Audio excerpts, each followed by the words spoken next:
자, 허리가 아프다는 우리 예지부터 힘내라고 축복. 하도 의자에 앉아서 공부를 많이 해서 머리가 아픈 것 같습니다. 우리 축복하죠? 할렐루야! 샬롬, 샬롬, 샬롬, 샬롬, 샬롬, 샬롬, 샬롬. 하나님 사랑합니다, 여러분. 주 안에서 사랑합니다. 예, 나름대로 추석이기 때문에 저도 못 봤던 그 방앗간의 모습은 저도 못 봤던 것이고, 밖에서 줄 서 있는 것은 제가 있을 때도 방앗간에 그 떡살찌러 가면서 그 줄을 섰었어요. 그래가지고 그걸 새벽같이 가가지고 해서 와도 한 늦게까지 떡과 송편을 만드는. 성민은 어저께 송편 만들었지? 몇 시까지 만들었어? 10시까지? 송편 그렇게 만드는 거, 뭐 먹는 거 요즘엔 뭐 사 먹어도 되지만 또 아이들에게 알려주려고 그래서 제가 오늘 풍도령 이야기를 그 모습을 좀 보여주기 위해서 아까 그 여러 가지 놀이도 추석 때 하는, 지금 다 그런 것들이 없어서 약하고 없어졌는데, 또 그리움인 것 같아서 알려주는. 토란들을 너무 싫어해서 토란국을 가을에 저도 정확하게 한번 좀 알고 싶어서 보고 여러분들에게 전하느라고 동영상을 준비를 했습니다. 마음 같아서는 그냥 얼른 뚝딱 30분 내로 예배드리고 그냥 뭐 밥이고 뭐고 얼른 헤어졌으면 좋겠는 그런 마음도 있기도 하겠지만, 어때요? 차례 지나고 성묘하잖아요. 우리는 하나님께 예배하고 감사하고 기도하는 그런 시간. 그리고 또 연휴가 기니까, 이런 연휴가 참 드물죠. 기니까 또 연휴 지내시면 되는데, 뒤에서 보다 보니까 너무 힘들고 지루해 하시는 것 같아서 제가 끊었습니다. 아까 그 영상에도 나오죠? 더도 말고 덜도 말고 한가위만 같아라. 우리 예수가 계속 중추절은 그런 건데, 추석의 한가운데, 가을의 한가운데라는 뜻이 중추절. 응? 중추절. 가을 추, 가운데 추. 가을의 한가운데. 그래서 중추절이라고도 하고 대보름이라고도 하죠. 아까 그 유래에 대해서 여러분들 보셨죠? 얼마나 그 깜깜한 밤이 무섭고 싫었겠어요. 저도 어렸을 때 달이 뜨면 너무 기뻤어요. 제가 초등학교 국민학교죠. 그때 6학년 때 선생님이 너무 열정이 많으신 선생님, 참 고마운 선생님이에요. 지금 생각해보면 학생들을 그냥 무료로 와라 공부해라. 그 중학교 입시가 있었어요. 그래서 공부를 하고 돌아오는 거리가 거의 1시간여를 걸어서 집에까지 와야 되는데, 그 어두우면 얼마나 무서워요. 밤에 늦게 끝나는데. 달이 뜨면 너무 신나죠. 달 쳐다보면서 저는 어렸을 때나 지금이나 굉장히 노래를 열심히 불렀어요. 그 초등학교 때, 국민학교 때 뭐 노래가 얼마나 있겠어요. 달 무슨 달, 뭐 낮과 같이 밝은 달, 이런 노래, 또 가곡, 또 나름 어렸을 때부터 그런 걸 좋아해가지고 열심히 노래를 부르면서 오다 보면 지루한 줄도 모르고 무서운 줄도 모르고 추운 줄도 더운 줄도 모르면서 집에까지 도착했던 그런 기억이 있습니다. 여러분들 추억 만들기 많이 하세요. 이제 조금 좀 쉬셨을 거니까 좋은 경치도 많이 바라보시고, 또 나름 또 묵상도 좀 하시고, 좀 한가한 시간을 좀 가지시면서 주변을 좀 둘러보시고. 그래서 제가 어저께 앉아가지고 하다 보니까 한 40-50통 정도 되더라고요. 주변에 계신 분들, 인사 못한 분들에게 이렇게 영상 조그만 걸 하나 찾아가지고 보내고, 또 그분들에게서 답이 오면 거기에 대한 또 안부도 전하는 시간을 좀 나름 한번 가졌습니다. 한 30분 정도. 우리가 이런 것 잘 챙길 줄 아는 저와 여러분들이 되셔야 됩니다. 한가위는 어때요? 더도 말고 덜도 말고 참 좋은 계절이 추석. 제 기억에도 설날보다 우리 그 공휴일 중에서 딱 2번이 그 음력으로 지내서 날짜가 왔다 갔다 하죠. 설날, 음력 설날하고 구정하고, 그 다음에는 추석이에요. 추석 날짜는 정해있지가 않죠. 다른 거 다 양력을 따라가는데 달에 도는 그 시간을 따라가다 보니까 달라요. 그래서 태양력과 달력이라고 그러죠. 달력. 달월자입니다. 달력이라는 옛말이 있습니다.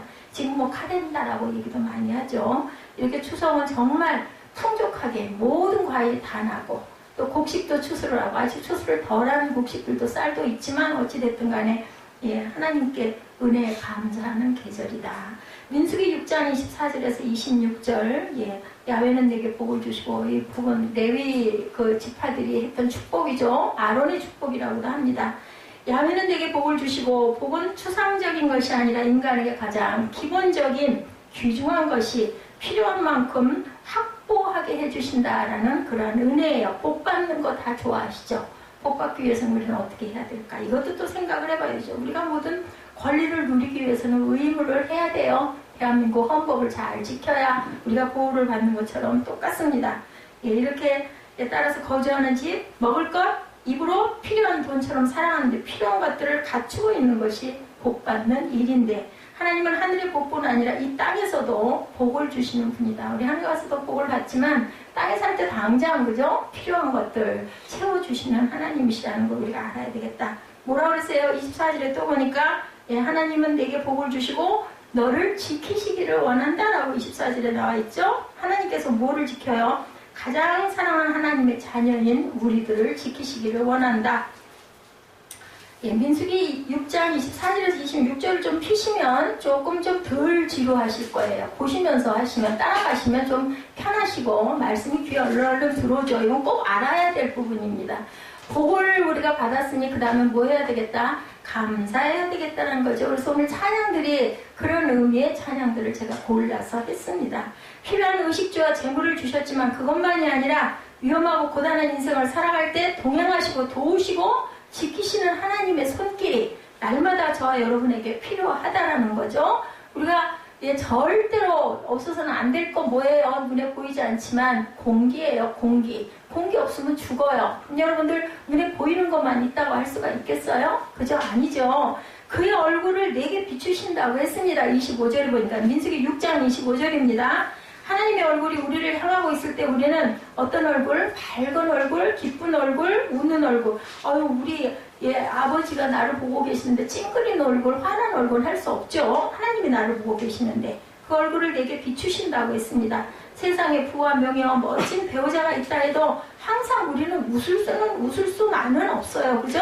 하나님의 능력과 우리에게 주시는 기쁨과 건강과 정신을 가진 사람이 되어야 참 기쁨을 누릴 수가 있죠. 그리고 25절에 보니까 또 그 후반절에 내게 뭐를 하기를 원하시며 은혜 베푸시기를 원한다라고 합니다.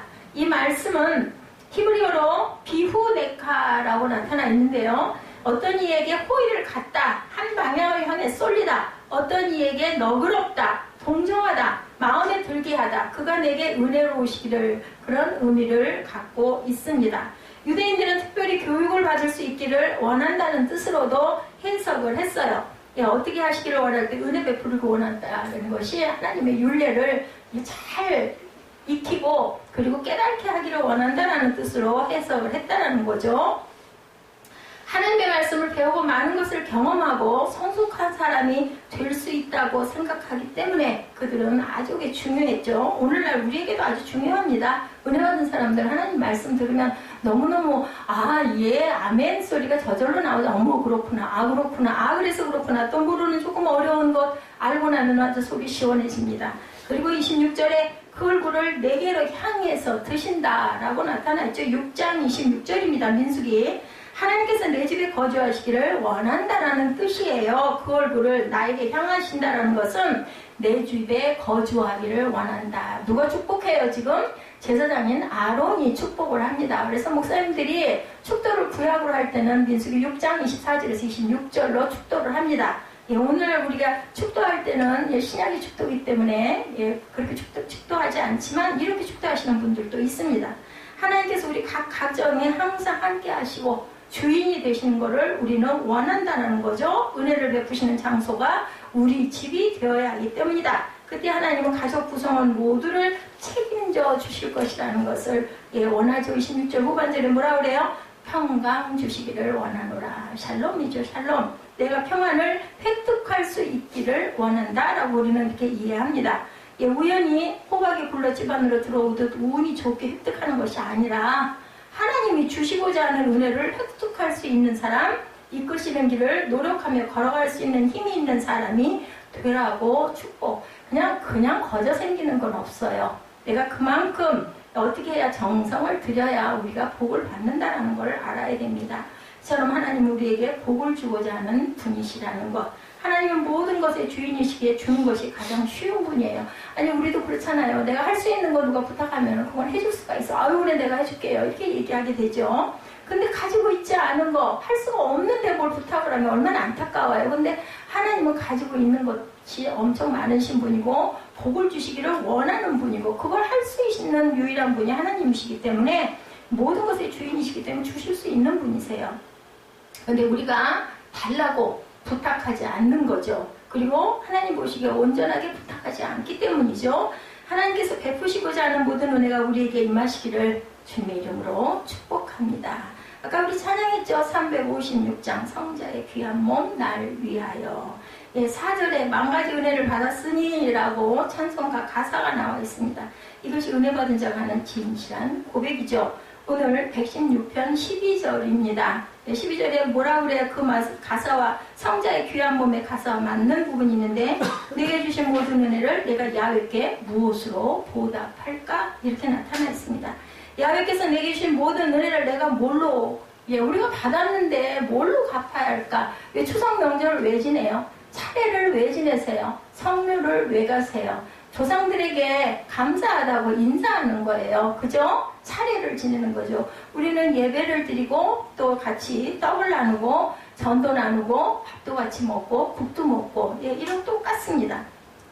보통 믿지 않는 분들은 자신들의 조상들에게 맛있게 잘 차려놓고 제사를 모시고 뭐 성묘도 하고 풀도 베고 그리고 맛있게 가족들이 모여 앉아가지고 밥을 먹고 똑같습니다. 우리는 조상보다 더 높으신 위에 계신 하나님께 제단을 쌓는 거죠. 오늘 마침 수요 예배이기 때문에 함께 수요 예배의 모습으로 모였습니다. 야훼께서 내게 주신 모든 은혜를 내가 뭘로 고백할고 한 번쯤 고백해 보시기 바랍니다. 그냥 내가 태어난 게 아닌 거죠. 여러분들 아시죠? 자, 악보의 음포가 하나가 빠지면 어때? 연주할 때 사무엘아, 피아노 건반 치다가 악보에 있는 연주 그 음표들이 두세 개 빠지면 이상한 음이 나오지. 그치? 박자도 안 맞아. 꼭 필요하다. 그렇기 때문에 인생의 연주자로 살려면 감사의 진목을 하나도 빠뜨려서는 안 된다라는 겁니다. 만보걷기 운동, 뭐 여기다가 만보기, 사무엘 가끔 가다 뭐 오늘 몇 번 걸었어요. 그거 확인을 하던데, 어때요? 감사의 만보를 한번 걸어보시기 바랍니다. 여러분들의 육신의 건강은 만보 걷기이겠지만 영혼의 건강은 뭐예요? 영혼의 건강은 만보의 감사를, 만 가지의 감사를 실천할 때다. 로마서 1장 21, 2절에 나타나고 있는데요. 한번 누가 찾으셔가지고 빨리 읽어봐 주시겠어요? 로마서 1장 21, 2절입니다.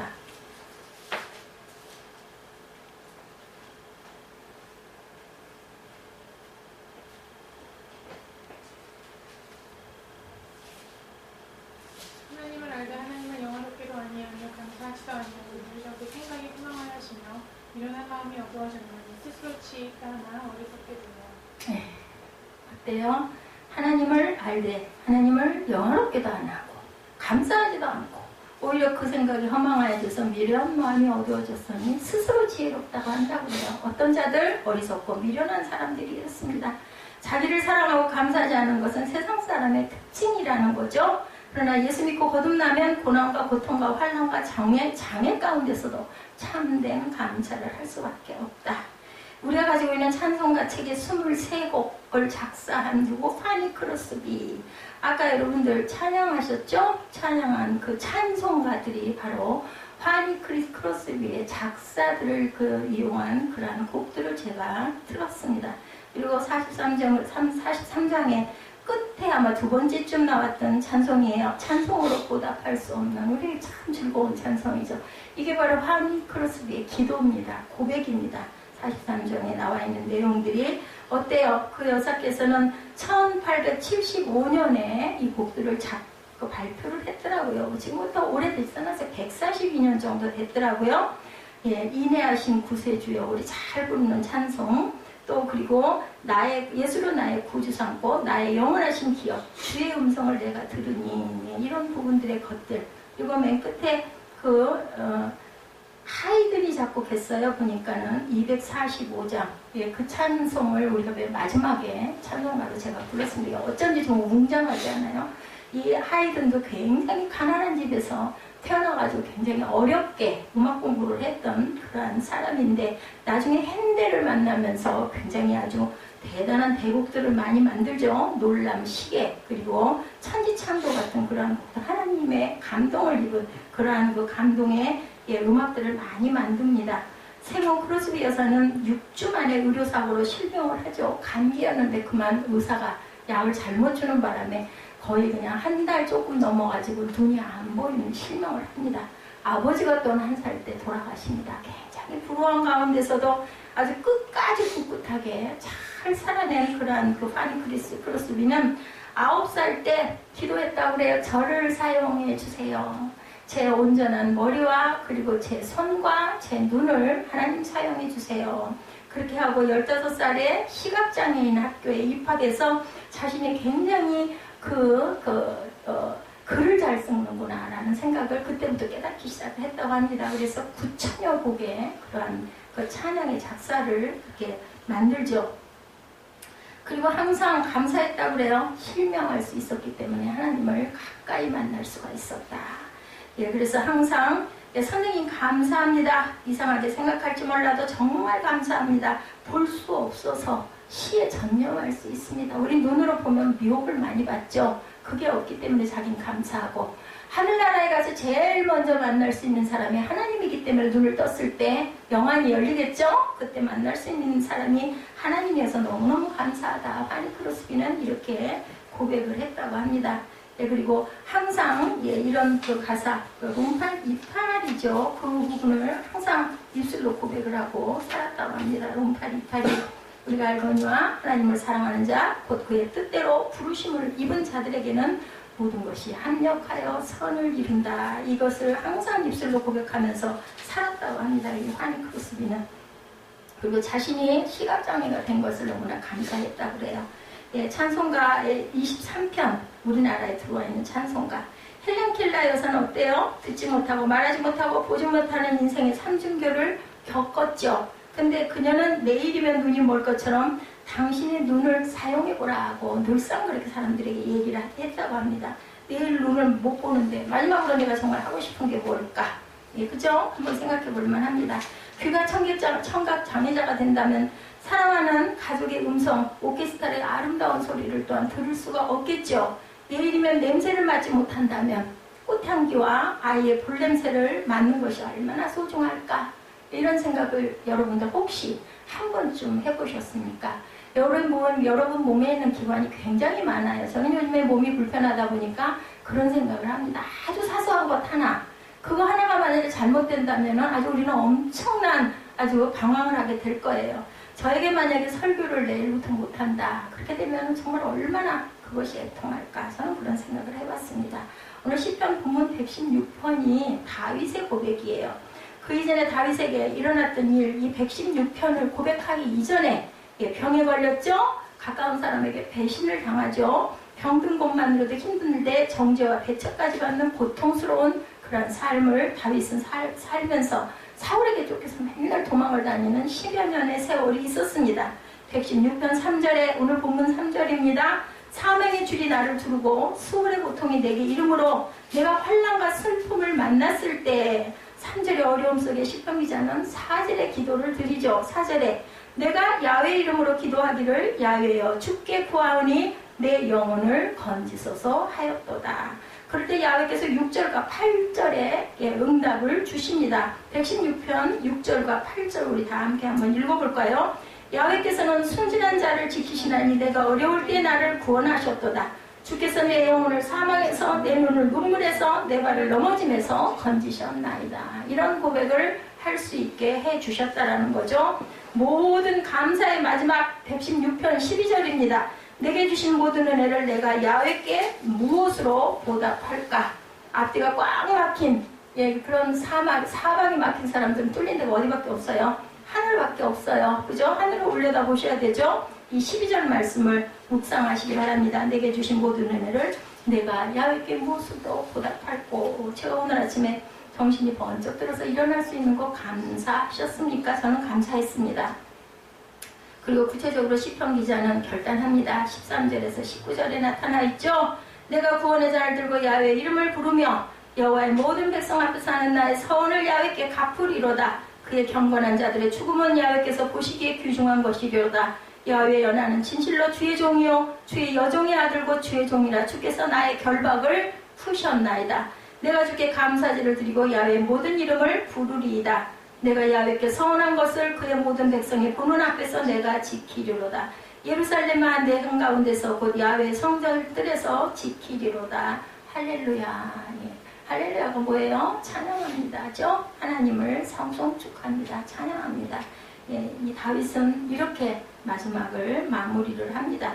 구원의 잔을 들겠다고 결단하죠. 내가 구원의 잔을 들고 야훼의 이름을 부르고 여호와의 이름을 부르겠다고 결단을 하고 야훼의 이름을 부르며 14절에 나의 소원을 야훼께 갚겠다고도 결단을 합니다. 야훼 모든 백성 앞에서 나는 나의 소원을 야훼께 갚으리로다. 그리고 17절에 감사의 제물로 제사를 드리겠다라고 결단을 합니다.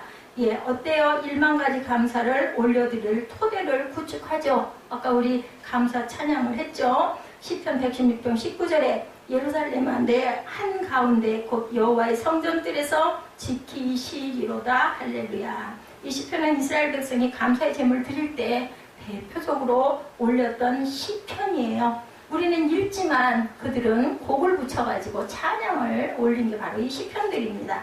역대상 16장에 보면 하나님께 대표적으로 감사드리는 지파가 어느 지파? 레위 지파였죠.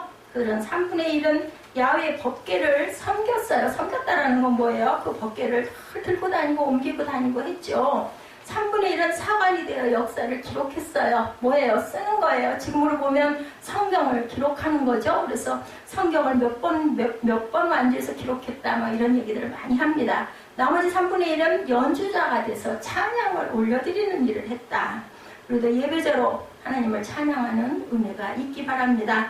영적 사관이 되시기를 바랍니다. 오늘도 늘 찬양을 올려드리며 영적인 감사의 연주자가 되시기를 주님의 이름으로 축복합니다. 그러면 우리는 어떻게 감사를 올려드릴 수가 있을까? 1만 가지 감사 중에 최고의 감사는 여러분들 무슨 감사? 구원해 주심의 감사죠. 예, 구원에 감사해야 합니다. 13절에 내가 구원의 잔을 들고 야훼 이름을 부른다 이렇게 얘기합니다. 우리는 죽을 뻔했는데 죽었는데 살려주셨어요. 누가? 하나님께서. 그래서 예수 믿으시지 않아요? 그리고 18편에 내가 야훼께 서원한 것을 모든 백성이 보는 앞에서 내가 지키리로다 라고 언약을 합니다.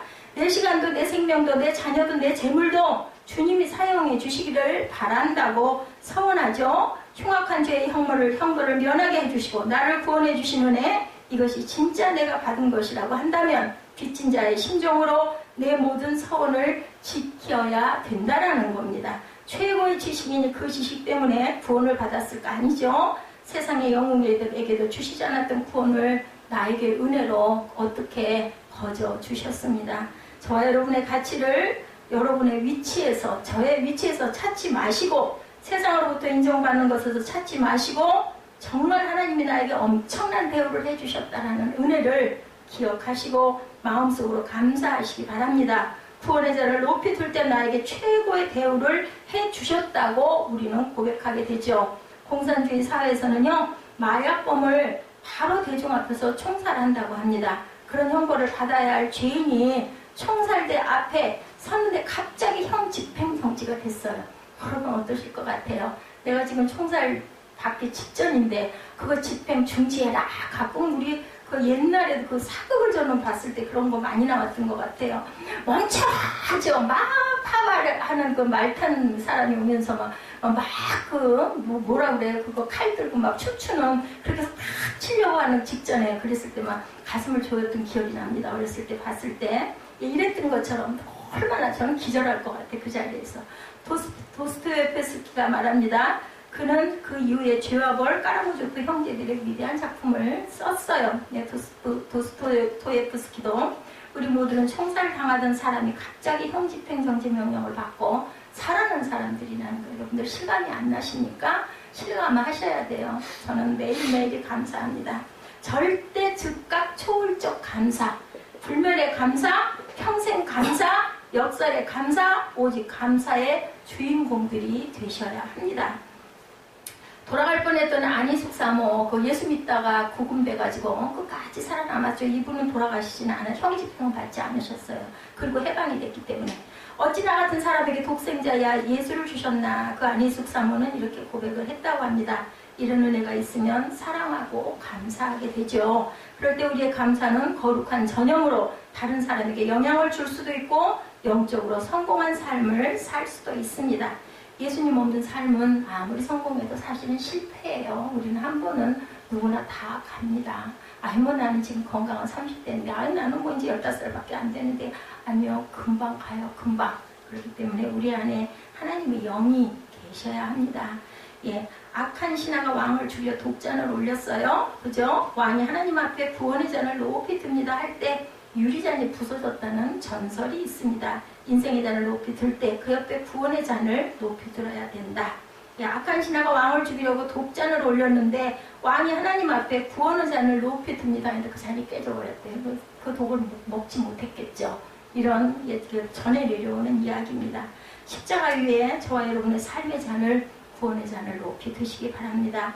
1만가지 감사는 우리를 영원한 시간의 주인공으로 만든다는 것을 꼭 잊지 마시기 바랍니다. 우리는 육신에 갇혀진 시간 속에서 밀당하면서 살아가요. 요즘에 뭐 청소년들 그 데이트할 때 밀당한다는 얘기 전 몰랐어요. 무슨 얘기지? 근데 이제 알아들었습니다. 뭐 밀고 당기고 뭐 좀 좋으면서 아닌 척하면서 끌고 당기고 이게 밀당이라면서요. 자, 그러나 1만가지 감사는 우리의 영원한 주인공으로 우리를 만든다라는 것. 성도의 죽음은 하나님이 귀하게 보십니다. 요한계시록 21장에 눈물도 죽음도 애통도 아픔도 없는 영원한 시간으로 돌아가게 한다. 사무엘은 아주 기본 자세가 그 자세가 됐구나. 사무엘아, 어젯밤에 잠 안 잤어? 응? 오랜만에 여기 와가지고 역시 똑같이 팔짱 끼고 앉아서 고개 숙이고 있네. 문제네. 인생은 두 종류의 인생이 있습니다. 감옥에서 사는 자와 예배당에서 사는 자. 여러분들 들어보셨죠? 똑같이 이렇게 딱 닫혀져 있는 문인데 하나는 천국의 문이고 하나는 지옥의 문이다. 감옥에서도 어떻게 해요? 하나님 만나는 사람 많아요. 예수 믿는 사람 많죠. 시간이 많다 보니까 할 게 없다 보니까 할 수 있는 게 한정되다 보니까 넣어준 성경책 열심히 읽다가 은혜 받아가지고 그만 하나님을 만나는 은혜를 받는 그러면 그 감옥이 어디가 돼요? 천국이 됩니다. 소망이 되죠. 예, 근데 아무리 기가 막힌 곳에 있어도 거기에서 하나님을 모르는 사람들은 그곳이 바로 예배당이 아닌 감옥이 될 수도 있다라는 것. 누가 그랬어요? 좋은 번연 같은 사람은 갇혀가지고서도 거기서 성경에서 귀한 은혜를 받아서 여러분들이 좋아하시는 철로 역정을 만들기도 했죠. 우리가 차갑고 냉담한 마음은 감사를 말려 죽여요. 내 마음이 차가운가 냉담한가 다른 사람 쳐다보고 싶지도 않아. 그저 나는 나 편하고 그냥 나 편하게 먹고 싶은 거 먹고 그냥 편하게 자는 게 제일이야. 이런 사람은 아닌지 자신을 좀 돌아보시고 로마서 1장 29절 그리고 31절에 보니 또한 그들이 마음에 하나님 두기를 싫어하네 이렇게 나타나 있습니다. 31절에는 우매한 자요 배악한 자요 무정한 자요 무자비한 자라고 증거합니다. 그들의 마음에 하나님이 두기를 싫어하네. 그죠? 예배 드리는 거 지겹고 싫고 진절이 나고 정말 죽겠고 이런 사람은 우매한 자, 배악한 자, 무정한 자, 무자비한 자. 내게 이 가을을 주신 게 너무너무 감사한데 예배 시간 그 2시간, 1시간 반, 2시간 다 앞에서 그렇죠? 이런 사람은 우매하고 배악하고 무정하고 무자비한 자라고 합니다. 무정한 것은 하나님을 마음에 두기 싫어하는 자의 특징입니다. 우리 그런 말 많이 하죠. 무정도 하지 이런 말 많이 합니다. 마음에 천국이 임하면 범사에 감사하게 됩니다. 캘리포니아 대학교 심리학 교수인 로버트 에먼스 교수는요. 감사의 유익을 임상학적으로 정리해서 감사의 과학이라는 책을 집필합니다. 감사하는 사람은 살아있고 열정적 소통을 잘한다라고 합니다. 에먼스 교수는 한 그룹은 감사의 일기를 쓰게 하고 다른 그룹은 감사의 일기를 쓰지 않게 해서 실험을 했다고 그래요. 감사일기를 쓴 그룹은 한 달 만에 75%가 감사일기를 쓰면서 행복지수가 높아졌다고 합니다. 행복지수가 높아지면 더 좋은 성과를 내겠죠. 뇌의 화학구조가 변하고 신경 전달 물질이 바뀌게 됩니다. 그렇기 때문에 건강해질 수밖에 없죠. 같이 예배할 수 있는 것도 찬양을 기쁨으로 올림도 감사한 제목이 될 수가 있습니다. 시편 기자는 서원을 제물로 갚으라고 고백하죠. 감사한 마음을 일기로 쓰는 것도 감사의 행위이고 선교 시절에 목사님이 프랑크 마피아가 그 난사한 총알을 맞아서 일주일 만에 깨어나서 목회를 하다가 급성 감염도 걸리지 않고 뇌졸중에 걸렸는데 사모님의 제안으로 하루에 3가지씩 감사일기를 쓰기 시작했다고 그래요. 오른손을 못 써서 왼손으로 삐뚤삐뚤하게 감사의 제목들 얼마나 힘들었을까. 그런데 101번째 감사일기를 쓰다가 오른손이 올라가고 감사합니다 하고 말문이 트였다고 합니다. 쓰러진 지 2년 만에 목회를 다시 시작하고 목회를 지금도 잘하고 계시는 목사님이 계시네요. 회개는 감사로 나타나죠. 요나서 2장 9절에 나는 감사하는 목소리로 주께 제사를 드리며 나의 서운을 주께 갚겠나이다. 구원은 야훼께 속하였나이다 하니라. 이렇게 고백합니다. 진짜 회개하면 감사를 드리게 되죠. 예, 송축해 내 영혼이라는 찬양이 있어요. 송축해 내 영혼, 내 영혼아 거룩하신 이름. 이전에 없었던 노래로 나 주님을 경배해. 해가 뜨는 새 아침 밝았네. 이제 다시 주님을 찬양해. 무슨 일이나 어떤 일이 내게 놓여도 송축해 내 영혼, 내 영혼아 거룩하신 이름. 이전에 없었던 노래로 나 주님을 경배해. 노하기를 더디하시는 주 그의 크신 사랑 넘치네. 그의 선하신 내가 노래하리. 송축해 내 영혼, 내 영혼아 거룩하신 이름. 이전에 없었던 노래로 나 주님을 경배해. 곧 그날에 나의 힘 다하고 나의 삶의 여정 마칠 때 끝없는 찬양 나 드리리라. 자, 오늘의 이 대한민국, 그죠? 우리가 살고 있는 이 땅 주신 하나님께 감사하시기 바랍니다. 순교자, 선교사, 건설한 사업 일꾼과 건전한 민주 일꾼에게 감사하시고 하나님을 묵상할 수 있는 것을 감사하시고 믿음으로 바라보고 살게 하신 것도 감사하시고 불의를 들춰내신 하나님의 공의에도 감사하시고 우리 옆에 서 있는 많은 지도자들, 종교 지도자들에게 감사하시는 귀한 하루 저와 여러분 되시기를 주님의 이름으로 축복합니다. 기도하시겠습니다.